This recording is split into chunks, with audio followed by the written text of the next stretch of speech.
हाँ तो भाई मेरे, मैं सुब्रतो विश्वास और आज की इस वीडियो में हम लोग बात करने वाले हैं रिएक्ट जेएस के काफ़ी इंटरेस्टिंग टॉपिक के बारे में जो कि स्टेट से रिलेटेड है। ठीक है, उसका नाम देखो स्क्रीन पर लिखा हुआ है कि why we need a state and how to create a state. ठीक है, तो दो चीज़ बात करेंगे और बहुत ही इंटरेस्टिंग है। क्यों इंटरेस्टिंग है? क्योंकि हम लोग यहाँ पे क्यों वाई का जो मतलब है वो समझने वाले हैं। ठीक है, तो देखो कोई भी चीज़ होता है हम लोग सुन लेते हैं या रट्टा मार लेते हैं या समझ लेते हैं हाँ ऐसा ही होता है तो ऐसा ही होता है। जैसे 2 और 2 जोड़ने से 4 होता है, बट हम सवाल नहीं करते कि भाई 2 और 2 जोड़ने से 4 होता है तो फिर मतलब क्या कोई और तरीका, और फिर 2 और 2 जोड़ने से क्यों 4 होता है, ये थोड़ा सा अजीब लगा। लेकिन जो भी है तो हम लोग क्यों पे सवाल नहीं करते, मतलब है ना, क्वेश्चन नहीं करते, बस मान लेते हैं कि हाँ ऐसा ही होता होगा क्योंकि ऐसा ही बताया गया। ठीक है, तो हम लोग यहाँ पे समझने वाले कि भाई हमें क्यों स्टेट का जरूरत पड़ा, क्यों नहीं हम लोग एक नॉर्मल वेरिएबल से काम चला पाए, है ना, कि हमें ऐसा क्या पड़ गया कि भाई हमें स्टेट का जरूरत पड़ने लगा। तो हम लोग इस चीज़ को समझेंगे और बहुत ही इंटरेस्टिंग तरीके से समझेंगे, एग्जाम्पल के साथ समझेंगे भाई, रियल वर्ल्ड एग्जाम्पल के साथ समझेंगे। ठीक है, तो चलिए समझना फिर शुरू करते हैं। तो मैं यहाँ से कोड एडिटर ओपन करता हूँ और यहाँ पे बेसिक रिएक्ट का कोड है। ठीक है, यहाँ पे ना एक ऑब्जेक्ट है यूजर का जो मैंने बताया, और कुछ मैंने इमेजेस भाई अपलोड किया था लोकली, मतलब सॉरी क्लाउडनेट पे, तो उसका यूआरएल डाल दिया। तो देखिए हर एक ऑब्जेक्ट में नेम है, वर्क पोजीशन और इमेज यूआरएल है, और हमें ना इसको डिस्प्ले करवाना है, लेकिन एक करके, मतलब नेक्स्ट बटन पे क्लिक करें तो नेक्स्ट नेक्स्ट नेक्स्ट इस तरीके से आता जाए। ठीक है, तो चलिए इसको शुरू करते हैं, देखते हैं कैसे कर सकते हैं। बहुत ही सिंपल है। मैं हालांकि यहाँ पे मैं Tailwind CSS भी यूज़ कर सकता था, बट चलो ठीक है भाई, बेसिकली समझते हैं ना, उतना क्या है, लेकिन ये आइडिया सही था। आपसे मैं जो सोचूंगा Tailwind CSS, मतलब वो थोड़ा सही लगता है ना, इंस्टेंटली आप अच्छा यूआई बना सकते हो और बता भी सकते हो यूज़र को। तो यहाँ पे क्या करते हैं ना, एक वेरिएबल लेते हैं। पहले समझते हैं कि वेरिएबल से क्या प्रॉब्लम है, हम लोग वेरिएबल क्यों नहीं क्रिएट कर सकते। तो मैं लिखता हूँ कॉन्स्ट इंडेक्स, ठीक है, और उसका वैल्यू देता हूँ 0। ठीक है, और यहाँ पे ना मैं शो कराऊंगा, तो मैं यहाँ पे लिखूंगा कि मेरे पास डेटा जो है यूजर्स का है ना, तो मैं यहाँ पे जो है मैं लिखूंगा यूजर्स। ऐसे लिखेंगे तो नहीं काम करेगा ना, H1 टैग देते हैं उसका नेम, तो यहाँ पे देते हैं यूजर्स कर्ली ब्रेसेस के अंदर और इंडेक्स अब 0 है। ठीक है, और उसके बाद यूजर्स 0 यानी कि इस ऑब्जेक्ट के बारे में बात कर रहे हैं, पहला वाला item dot name dot work position. ठीक है, तो यहाँ लिखते हैं डॉट नेम, इसको सेव करके बस इतना से देखते हैं सही है।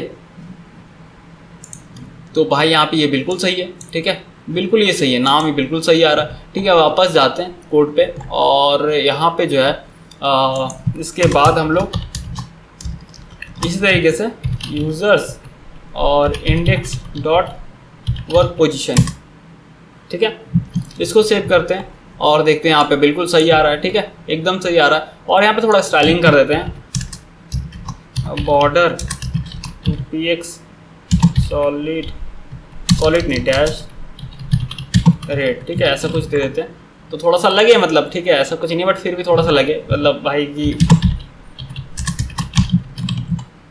ठीक है, इस तरीके से, और डिस्प्ले दे देते हैं इनलाइन ब्लॉक। हाँ मतलब ठीक है भाई, है ना, ऐसा कुछ। तो भाई नेम आ गया हमारा, और भाई आपका क्या आ गया यहाँ पे, उसको वर्क पोजीशन आप देते हैं भाई इमेज। तो इमेज का क्या, तो यहाँ पे img टैग देते हैं, sr से देते हैं, और सोर्स में देंगे यूज़र 0 यानी इंडेक्स डॉट क्या था, इमेज यूआरएल था ना, और सॉरी यूज़र नहीं भाई, यूज़र्स, ये आ गया। ठीक है, तो अपने एक नेक्स्ट बटन देते हैं जिस पे क्लिक करने से डेटा नेक्स्ट नेक्स्ट नेक्स्ट हो, मतलब 4 है ना, तो मतलब जो भी है भाई होना चाहिए नेक्स्ट। ठीक है, तो जैसे देते हैं कॉन्स्ट हैंडल नेक्स्ट, ये क्या करेगा भाई, ये इंडेक्स को अपडेट करेगा। ठीक है, तो यहाँ पे जो है अब कॉन्स्ट लिखे हैं तो भाई इसको कॉन्स्ट तो नहीं होगा ना, लेट करना पड़ेगा, लेट, क्योंकि कॉन्स्टेंट तो नहीं कर सकते अपडेट। तो index equals to index plus 1, ये हो गया, है ना। इंडेक्स अपडेट होगा, जब इंडेक्स अपडेट होगा तो भाई थियोरेटिकली देखा जाए, इंडेक्स जब अपडेट होगा क्लिक करने से तो भाई ये वाला यहाँ पे 1 1 1 यानी नेक्स्ट यूज़र का जो है डेटा दिखेगा, राइट। तो यहाँ पे एक बटन देते हैं नेक्स्ट यूज़र ऐसा। ठीक है, ऑन क्लिक हैंडल क्लिक, ठीक है, ये है sorry handle click, handle next function यहाँ असाइन कर दिए, तो जब उस पर क्लिक करेंगे तो ये कॉल होगा, इंडेक्स को बढ़ाएगा। अब जाते हैं और भाई यहाँ पे क्लिक करते हैं, लेकिन कुछ हो नहीं रहा। ठीक है, होना तो चाहिए ना भाई, यहाँ पे ये होना तो चाहिए था, राइट, लेकिन कुछ हो नहीं रहा है। ठीक है, अब ऐसा नहीं कि फंक्शन कॉल नहीं हो रहा है, हम लोग यहाँ पे कुछ देख सकते हैं, ऐसे कॉन्सोल लॉग कर दिए इंडेक्स ऐसा कुछ। ठीक है, यहाँ पे ये ओपन करते हैं, ये देखो काम तो कर रहा है, ये देखो इंडेक्स तो बढ़ रहा है ना भाई, ऐसा तो नहीं बढ़ रहा है, ये देखो इंडेक्स पूरा बढ़ रहा है। ठीक है, मान लो अभी 0 था, फिर ये 1 हुआ 2 हुआ 3 हुआ, अब कुछ गड़बड़ है। देखो अब गड़बड़ क्या हो समझते हैं, चलो समझते हैं अब अच्छे से। ठीक है, तो देखो 2 चीज़ है रिएक्ट में ना दो चीज़ है, उसमें आप डॉक्यूमेंटेशन चेक करोगे, लिखा हुआ कि changes to the local variable won't, या फिर आप बोल सकते हो would not, changes to the local variables would not trigger rerender, ठीक है, या फिर रेंडर। तो इसको हिंदी में समझते हैं, यानी कि भाई अगर आप लोकल वेरिएबल को चेंज करते हो उससे वो रीरेंडर या फिर रेंडर ट्रिगर नहीं होगा। जब रेंडर ट्रिगर ही नहीं होगा तो ये अपडेट कंपोनेंट कैसे होगा भाई, समझ लो, ये रेंडर फिर से ट्रिगर होगा ना, तभी तो नेक्स्ट रेंडर में अपडेटेड वैल्यूज को मिलेगा। अच्छा इंडेक्स 1 था तो चलो 1 वाले यूजर को दिखाते हैं, फिर क्लिक किए, जैसे मैं यहाँ पे क्लिक करता हूँ, ठीक है, तो ये 5 नंबर हुआ तो रेंडर, ठीक है, तो ये रेंडर ट्रिगर होना चाहिए ना, जैसे मैंने 5 लिखा तो रेंडर ट्रिगर होगा ना, रेंडर रीरेंडर फिर से एक बार रेंडर होगा, तब ना वो फिर अच्छा अपडेट हो गया वैल्यू ना, 5वां वाला दिखाना, ओके चलो दिखाते हैं ऐसा। तो रिएक्ट ना क्या करता है, रिएक्ट भाई रियलाइज नहीं करता कि इसको कंपोनेंट को फिर से रेंडर, जब आप लोकल वेरिएबल चेंज करते हो ना तो रिएक्ट को भाई पता ही नहीं चलता, उसको भाई नहीं पता चलता है कि कुछ हमको रीरेंडर वगैरह करना भी है या नहीं, ठीक है। तो भाई जब आप लोकल वेरिएबल को चेंज करते हो ना तो रिएक्ट को ये रियलाइज ही नहीं होता, ठीक है, यानी आप बोल सकते हो कि जब भी आप लोकल वेरिएबल चेंज करते हो तो रिएक्ट भाई रीरेंडर ट्रिगर नहीं करेगा, क्योंकि उसको समझ में नहीं आता कि भाई क्या फिर से रीरेंडर करना था, उसको समझ में नहीं आता, समझ लो बहरा हो गया, ठीक है, ऐसा मान के चलो कि नहीं सुन पाता अगर आप लोकल वेरिएबल चेंज करते हो, क्योंकि हम लोग लोकल वेरिएबल यूज कर रहे हैं, राइट। और एक चीज़ है अकॉर्डिंग टू डॉक्यूमेंटेशन, वो क्या है कि जब भी देखो, पहली चीज़ तो भाई आप जब लोकल वेरिएबल को चेंज किए तो वो उस चीज़ को ना डिटेक्ट ही नहीं करेगा, डिटेक्ट नहीं करेगी कि वो चेंज हुआ है, क्योंकि जब तक चेंज होता है ना कोई भी चीज़ तो वो रिरेंडर करता है। रिएक्ट का बेसिक भाई ये है मैकेनिज्म है कि कुछ भी चेंज होता है ना तो रिएक्ट क्या करता है, उस चेंज पे ना मतलब ट्रिगर करता है रिरेंडर। बट लोकल वेरिएबल जब चेंज होगा ना भाई वो उस चीज़ को डिटेक्ट ही नहीं कर पाएगा, जब डिटेक्ट ही नहीं कर पाएगा तो भाई रिरेंडर कैसे करेगा, ठीक है। और एक चीज़ जो डॉक्यूमेंटेशन ने बताया कि लोकल वेरिएबल ना डोंट, जैसे लिखा हुआ कि local variables don't persist between render, ठीक है। तो लोकल वेरिएबल ना परसिस्ट मतलब कि वो वैल्यू वो नहीं होल्ड कर रख पा रहा, वो फिर से रिक्रिएट होता है स्क्रैच से, समझ कि हर बार आपको वैल्यू यहाँ भले अपडेटेड दिख रहा है बट ना वो स्क्रैच से रिक्रिएट होता है जितना बार भी रीरेंडर अगर हो भी रहा है तो, ठीक है। यहाँ पे तो पहले तो रीरेंडर ट्रिगर ही नहीं हो रहा है, लेकिन अगर बोला जा रहा है कि अगर रीरेंडर ट्रिगर होता है तो ये जो है आपका मतलब जो है लोकल वेरिएबल ना फिर से रिक्रिएट होगा स्क्रैच से, ठीक है। एक चीज़ अगर देखना ना, रुको मैं एक एक्सपेरिमेंट करके देखता हूँ ये बात सच है कि नहीं, देखते हैं। मतलब भाई अचानक दिमाग में आइडिया आया, एक चीज़ कर सकते हैं, एक चीज़ क्या कर सकते हैं पता है, मैं आपको अभी तक स्टेट नहीं बताऊँ बट थोड़ा सा ना ऐसा मान लो कि आपको समझ में आता है, ठीक है। मैं क्यों बोल रहा हूँ, एक एक्सपेरिमेंट कर रहा हूँ, अभी थोड़ी देर के लिए सब कुछ भूल जाओ, ठीक है, भूल जाओ कि आपको मतलब आता नहीं आता, ठीक है, कुछ भी। मैं यहाँ पे एक चीज़ कर रहा हूँ, जैसे मैं लिखता हूँ काउंट और सेट काउंटर, ठीक है। मैं ये सब बताऊंगा लेकिन थोड़ी देर के लिए एक आइडिया है। जैसे मैंने बोला ना, एक लाइन मैंने पढ़ा कि local variables don't persist between re-render, मतलब कि अगर आप नेक्स्ट रेंडर, देखो पहला बात तो यहाँ पे क्लिक कर रहे हैं अपडेट हो रहा है बट ना ये रीरेंडर को ट्रिगर ही नहीं कर पा रहा है। क्यों नहीं कर पा रहा है, क्योंकि रिएक्ट जेएस डिटेक्ट ही नहीं कर पाता है कि लोकल वेरिएबल को, तो डिटेक्ट नहीं कर पाता तो रीरेंडर नहीं होता। लेकिन और एक लाइन लिखा हुआ है कि local variables don't persist between renders, यानी कि अगर सेकंड रेंडर होता ना तो ये फिर से स्टार्टिंग से स्क्रैच से क्रिएट होगा। तो मैं देखता हूँ ट्राई करके कि क्या ये फिर से, मैं अगर एक बटन बनाऊंगा टेस्ट करने के लिए, डमी बटन, जिसको ना क्लिक करते ही रीरेंडर ट्रिगर होगा और उसके बाद फिर नेक्स्ट यूजर करेंगे तो उसके बाद ना ये 14-15 से ना होकर 1 से स्टार्ट होना चाहिए। क्यों, क्योंकि वो स्क्रैच से क्रिएट होगा। बस टेस्ट करते हैं, ठीक है, मजा आएगा ये चीज़। भले मैंने अभी तो नहीं बताया आपको स्टेट कैसे क्रिएट करते हैं, पर थोड़ी देर के लिए समझने की कोशिश करो भाई, ये थोड़ा इंटरेस्टिंग रहेगा, ठीक है। हमें से कोई मतलब नहीं, ये चीज़ मैं बाद में समझाऊंगा, लेकिन मैं देखना चाहता हूँ कि क्या सही में वो स्क्रैच से क्रिएट होता है, क्यों वो लिखा हुआ है। मैं हमेशा बोलता हूँ ना आपको टेस्ट करके देखना होगा, क्यों आपको समझना होगा, ठीक है। मैं यहाँ टेस्ट लिखता हूँ, ठीक है, आप थोड़ी देर के लिए भूल जाओ, बस अब इसको एक मूवी की तरह समझो, सोचो कि आप देख रहे हो कुछ, आपको ज़्यादा समझना नहीं है, थोड़ी देर के लिए, ठीक है। मैं इसको अपडेट करके देखता हूँ, ठीक है। ये चीज़ मेरे दिमाग में अभी आ रहा है, ठीक है। अब ये स्टेट है, भूल जाओ कि आपको स्टेट आता नहीं आता, भूल जाओ, ठीक है। थोड़ी देर के लिए मैं देखता हूँ ये ना क्या करेंगे, बटन पे क्लिक करेंगे तो रीरेंडर ट्रिगर होगा और फिर मैं हैंडल नेक्स्ट पे इसमें बटन पे क्लिक करवाऊंगा और देखूंगा कि क्या वो कंटिन्यू हो भी रहा है या नहीं, ठीक है। चलो देखते हैं। जैसे मैंने नेक्स्ट बटन पर क्लिक करता हूँ, ठीक है, 10। अब जैसे इस पर क्लिक करूँगा ये रीरेंडर हुआ, अब पता नहीं चला, खैर जो भी है। और यहाँ पे फिर से क्लिक करते हैं, भाई एक सेकंड, ये क्या हो रहा है, सेट काउंटर, रुको ऐसा नहीं, यहाँ पे ना इस पर कहीं पे यूज़ भी करते हैं, जैसे यहाँ पे H1 देते हैं और यहाँ पे देते हैं काउंटर, ठीक है। और यहाँ पे रुक जाओ, ये बढ़ नहीं रहा, क्यों बढ़ नहीं रहा, अच्छा सॉरी काउंटर +1 तो किया नहीं, थोड़ी देर के लिए भाई सॉरी भूल जाओ, बट मैं देखना चाहता हूँ जो चीज़ डॉक्यूमेंटेशन में लिखा है वो कितना सच है। ऑब्वियसली सच है बट फिर भी पहले मैं यहाँ पे बढ़ा लेता हूँ इसको, देखो यहाँ पे कंसोल पे 7-8 दिख रहा है, ठीक है। अब मैं इसको बढ़ाता हूँ, ये बढ़ रहा है। अब मैं अगर नेक्स्ट यूज़र पे क्लिक करूँगा तो ये 10 तो नहीं होना चाहिए था, ये देखो भाई, अरे भाई ये सच में अमेजिंग है, मतलब है ना, मस्त है ना भाई। जो चीज़ लिखा हुआ है डॉक्यूमेंटेशन, उसको जब रियल में टेस्ट करके देखते हो तो अलग मजा आता है। देखो एक चीज़ मैं आपको बता देता हूँ भाई, पता है ऐसा ऐसा ऐसा लिखा हुआ है, ऐसा ऐसा होता है, वो चीज़ है ऑब्वियसली अच्छा है, लेकिन जब उसको रियल में टेस्ट करके देखते हो, ये मेरे माइंड में अभी आया, मैंने सोचा नहीं था मैं आपको बताऊंगा ये चीज़, लेकिन मैंने दिमाग में आया चलो इसको टेस्ट करके देखते हैं। ये देखो 1 से स्टार्ट हो रहा है ना, ये तो 1 से नहीं होना चाहिए था, है ना। अगर मैं नेक्स्ट यूजर करता हूँ, देखो 1 2 3 4 5 6 7 8 9 10 11 12 13 14 15 16 17 18 19 20 हो रहा है, ठीक है। 30 तक इसको लेके जाते हैं।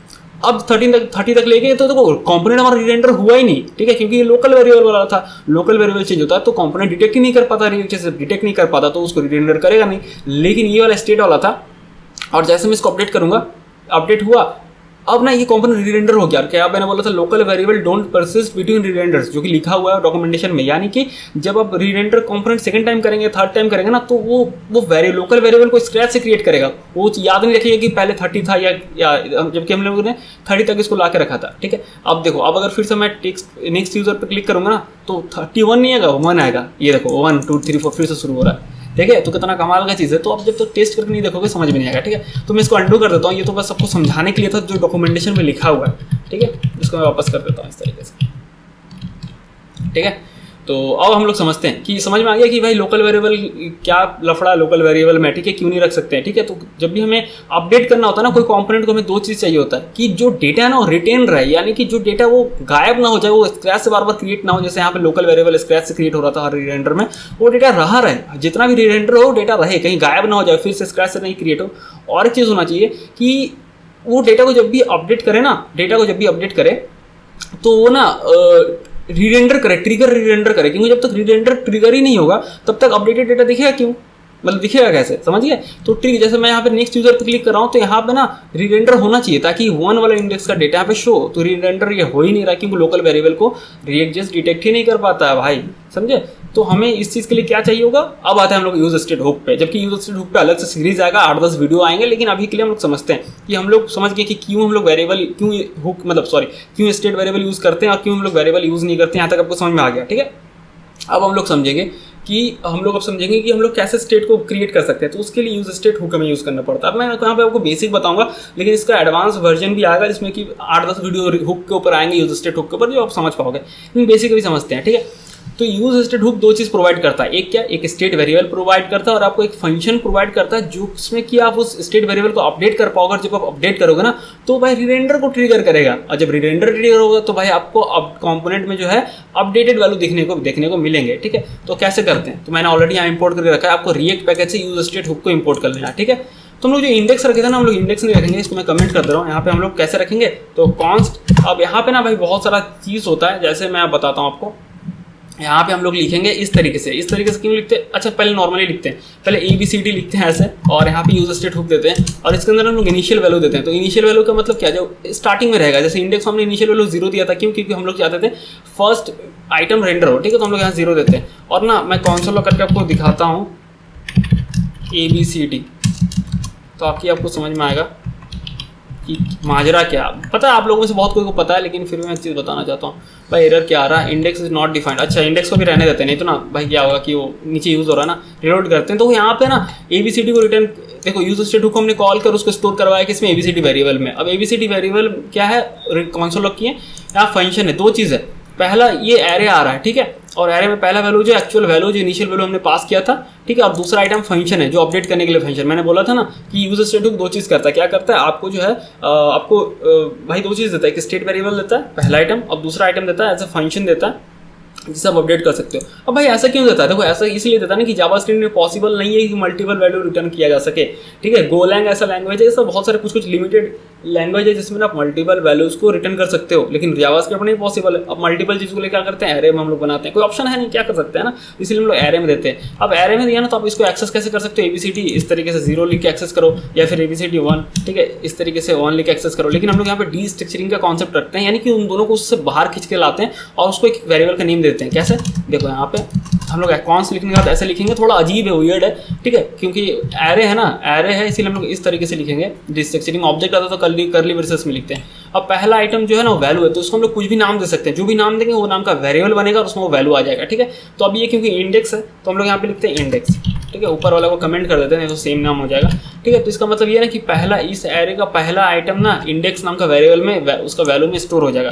दूसरा आइटम को हम लोग, क्योंकि दूसरा आइटम फंक्शन मिलता है तो उसका जो कन्वेंशन है लिखने का, हम लोग सेट लिखते हैं और उसी नाम का पहला लेटर कैपिटल देते हैं, सेट इंडेक्स। हालांकि आप यहाँ पे आलू प्याज टमाटर गोभी जो मन करे लिख सकते हो, लेकिन ये कन्वेंशन ऐसा लिखा जाता है। ठीक है, अब क्या करते हैं, ये हमने स्टेट वेरिएबल क्रिएट कर दिया। ठीक है, अब जो इंडेक्स में क्या आएगा, पहला वैल्यू आएगा। सॉरी यार, मैंने कंसोल करके दिखाया था ना, अभी नहीं आएगा, तो पहला वैल्यू आएगा। ठीक है, पहला वैल्यू क्या होगा, इंडेक्स। ठीक है, तो यहाँ पे आ गया ऑटोमेटिकली, हमने तो पहले ही लिख कर रखा था ना, उसने हमको स्टेट वेरिएबल क्रिएट करते ही है। ठीक है, अब हैंडल नेक्स्ट पे क्या होगा, इंडेक्स को अपडेट करना, यानी ये जो सेट इंडेक्स जो सेकंड आइटम में फंक्शन आ रहा है, ठीक है, इसमें फंक्शन स्टोर है, ये नाम का वेरिएबल पे सेट इंडेक्स, तो इससे हम लोग अपडेट कर सकते हैं। कैसे, हम लोग यहाँ लिखेंगे सेट इंडेक्स।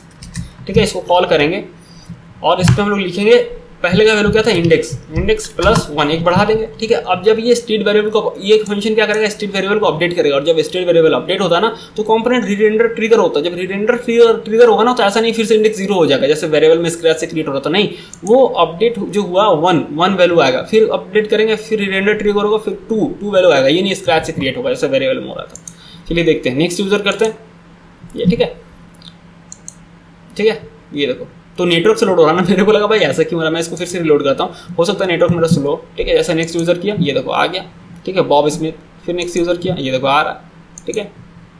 ठीक है, चौथा, इसके बाद है नहीं तो हो सकता है अनडिफाइन एरर आ जाए, क्योंकि भाई हमारे पास 4 ही यूज़र है। तो समझ गए क्या हो रहा है एक्चुअल में, जब आप नेक्स्ट कर रहे हो ना तो ये रिरेंडर ट्रिगर कर रहा है, स्टेट वेरिएबल अपडेट हो रहा है, जब स्टेट वेरिएबल अपडेट हो रहा है तो रिरेंडर ट्रिगर कर रहा है और अपडेटेड वैल्यू मिल रहा है नेक्स्ट रेंडर में। तो अपडेटेड वैल्यू क्या हो गया, 1, तो 1 वाला यूज़र का डेटा दिख रहा है। ठीक है, तो आशा करता हूँ भाई मेरे की वीडियो बहुत ही इंटरेस्टिंग आपको लगा होगा और आप समझ गए होंगे कि हम लोग जो है क्यों यूज़ करते हैं स्टेट वेरिएबल, क्यों नहीं हम लोग नॉर्मल वेरिएबल से बना सकते हैं, why we need state variable, और कैसे हम लोग यूज़ करते हैं ये भी समझ में आ गया होगा। ठीक है, फिर भी आपका कोई डाउट है, कोई क्वेश्चन हो तो सिंपली आप कमेंट सेक्शन पे मेरे से पूछ सकते हो, या फिर इंस्टाग्राम पे @तूफानी मेरा अकाउंट है, वहाँ पे आप मेरे से क्वेश्चन पूछ सकते हो। सारे सोशल मीडिया के लिंक्स डिस्क्रिप्शन बॉक्स पर दिए हुए हो, तो आप मेरे से वहाँ पर भी कनेक्ट हो सकते हो। ठीक है, तो फिर मिलते हैं भाई अगले वीडियो में।